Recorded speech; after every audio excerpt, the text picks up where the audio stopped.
अस्सलाम वालेकुम दोस्तों, आउं नज़ीर अहमद सुमरो। अवां ॾिसी रहिया आहियो सूफ़ी सिंध।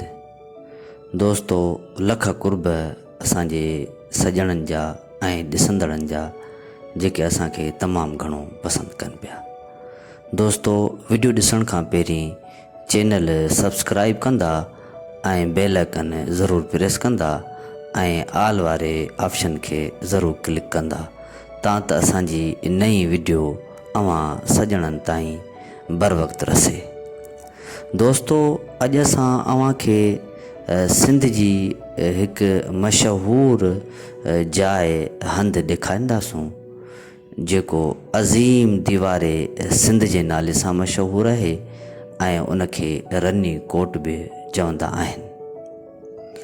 दोस्तों, सिंध में फिटल शहरनि, दड़नि, खंडरनि, क़दीम क़िलनि ऐं कोटनि खे ॾिसण सां मालूम थो थिए त हीउ इलाइक़ो क़दीम ज़माने में वसियल, सरसब्ज़ ऐं आबाद हूंदो। हिते बहितरीन कारीगर, फ़नी ॼाणू ऐं इमारत साज़ीअ जा वॾा माहिर रहंदा हुआ।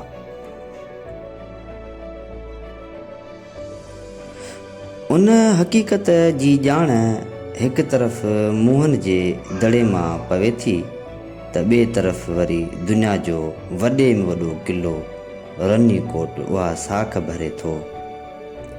रनी बरसाती नए जो नालो आहे जंहिं तां हिन क़िले जो नालो रनी कोट रखियो वियो। उहा बरसाती नहर घणो अॻे क़िले जे आर पार वहंदी हुई, जंहिंजा फिटल निशान अञा ताईं मौजूदु आहिनि। अॼु बि सख़्तु बरसातुनि में हीअ नए तेज़ीअ सां वही सन शहर वटां सिंधु दरिया में पवंदी आहे। हीउ क़िलो ज़िले ॼामशोरे जे सन शहर खां ओलहंदे तरफ़ 29 किलोमीटरनि जे मुफ़ासिले ते खीरथर जबल जे मथां चोटीअ ते अॾियल आहे। नक्शे में उन जो नालो मींहनि जो कोट ऐं रनी का कोट लिखियलु आहे, पर आम माण्हू उनखे रनी कोट करे सॾींदा आहिनि। हिन कोट जो परे खां नज़ारो ॾाढो कशिश कंदड़ आहे।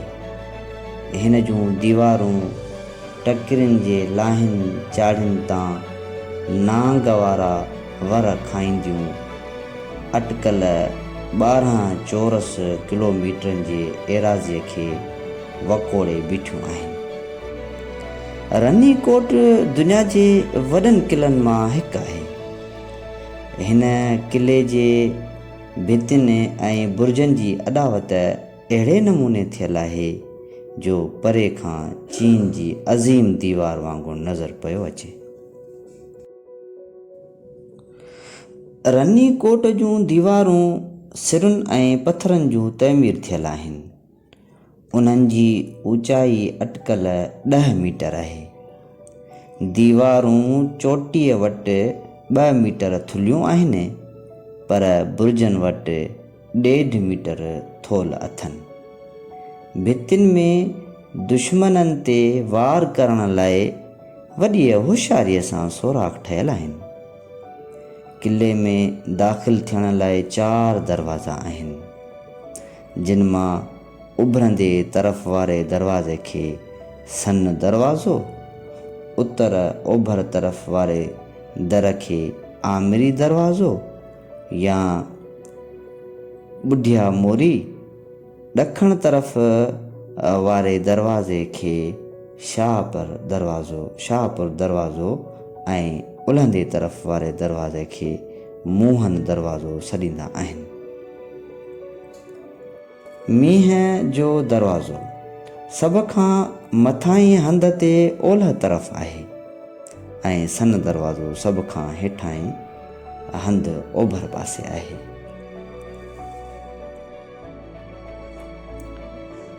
वॾे कोट जे अंदरि ॿिया बि नंढा कोट अॾियल आहिनि, जिन मां हिक जो नालो मीरी कोट ऐं ॿियो शेरगढ़ जे नाले सां सॾिजे थो। पहिरें कोट में कुझु ॾठल जायुनि जा के निशान नज़र अचनि था, बाक़ी ॿिए मथां कोट में कंहिं बि अॾावत जा आसार नज़र नथा अचनि। मीरी कोट सन दरवाज़े खां अटकल 5 किलोमीटरनि जे मुफ़ासिले ते आहे। शेरगढ़ वारो क़िलो समुंड जे लेवल खां 500 मीटरनि जे मथां ते अॾियल आहे।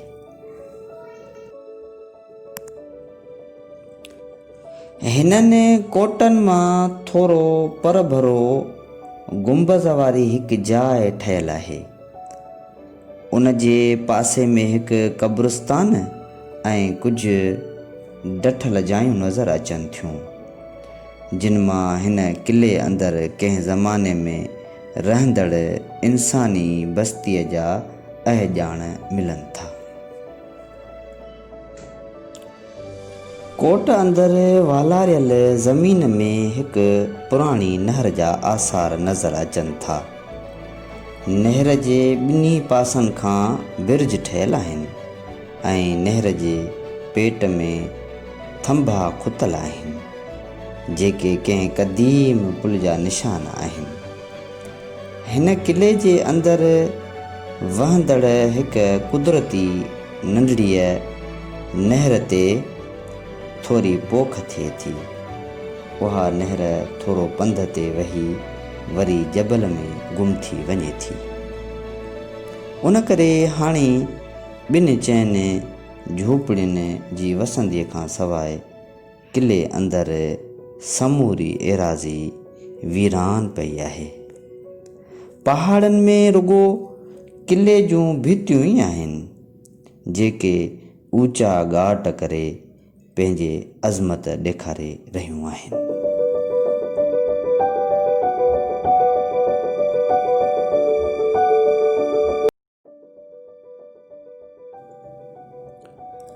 जंगी फ़न जे माहिरनि जो चवणु आहे त दिफ़ाई लिहाज़ खां हिन क़िले खे वॾी अहमियत हासिलु आहे ऐं उन जी तइमीर सिंध जे पुराणीअ तारीख़ जो हिकु अज़ीम कारनामो मालूम थिए थो।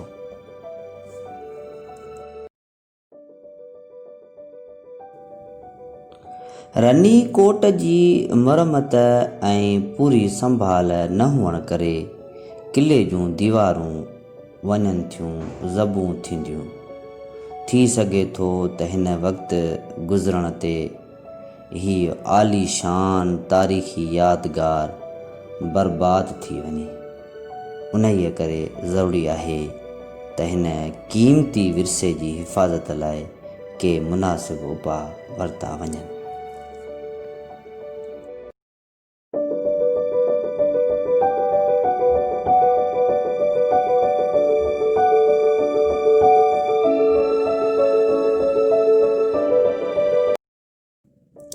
दोस्तो, वीडियो पसंदि अचे त शेयर ऐं लाइक ज़रूरु कंदा ऐं चैनल सब्सक्राइब कंदा, बेल आइकन ज़रूरु प्रेस कंदा ऐं आल वारे बटन खे ज़रूरु क्लिक कंदा, तां त असांजी नई वीडियो अवां सॼणनि ताईं बर वक़्तु रसे। दोस्तो, इंशा अल्लाह ताला वरी कंहिं नए तारीख़ी माॻ जी अव्हांखे ॾेखारींदासूं ऐं उन जी मुख़्तसरनि मालूमात अवां सॼणनि लाइ रखंदासूं।